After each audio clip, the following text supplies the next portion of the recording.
जिस गांव में 8 से लेकर 9 इंच तक पानी अभी खड़ा हुआ है, उसको हमें ड्रेन करना शुरू करना है।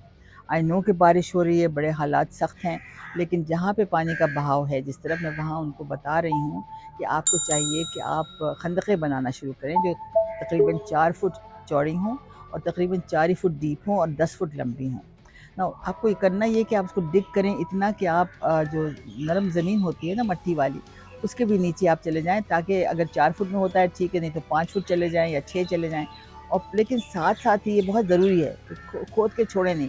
हर 1-2 फुट खोदें, फिर उसमें पहले से जमा करें कि बड़े-बड़े पत्थर होने चाहिए 2 फुट तक। उसके बाद से फिर बजरी को जमा करें, जो 1 फुट की बजरी होनी चाहिए, उसके बाद 1 फुट की सैंड होनी चाहिए और फिर 1 लेयर और बजरी का डाल दें, तो वो एक खंदक ऐसी बन जाती है, इसको हम कहते हैं एक्वाफर ट्रेंच, जिसमें कि पानी जो है वो जमा होके और नीचे सीप करके ज़मीन के अंदर चला जाता है।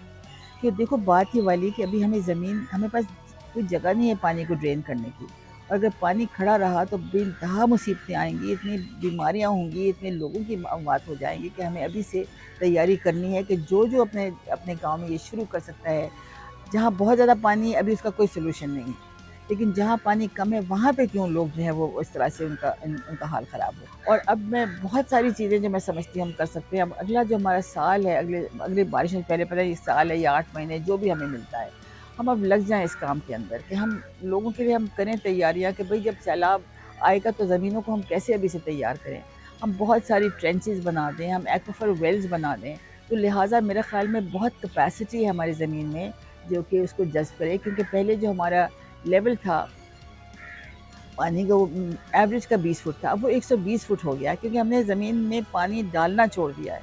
हमने हर जगह पेवमेंट कर दिया, हमने हर जगह कंक्रीट लगा दिया है। हमने कोई कोशिश नहीं कि हम ज़मीन को सैराब करते रहें। जब पानी आपका उतर गया और हमको पता है कि कहाँ-कहाँ पानी आता है, तो वहाँ पे फिर हम ये एक्वाफर वेल्स बना दें। उसका भी मैं तरीका बता दूँ, उसमें भी ये वाला है कि हम तकरीबन 8 फुट तक खुदाई हम करते हैं और उसके ऊपर फिर हम वो और 4 फुट तकरीबन चौड़ा वो होता है। तो जो डेप्थ है उसके अंदर फिर पहले हम एक लेयर डालते हैं पत्थरों का, बड़े-बड़े जो बोल्डर्स होते हैं उनका। कहीं से पत्थर मिल जाएँ, कहीं से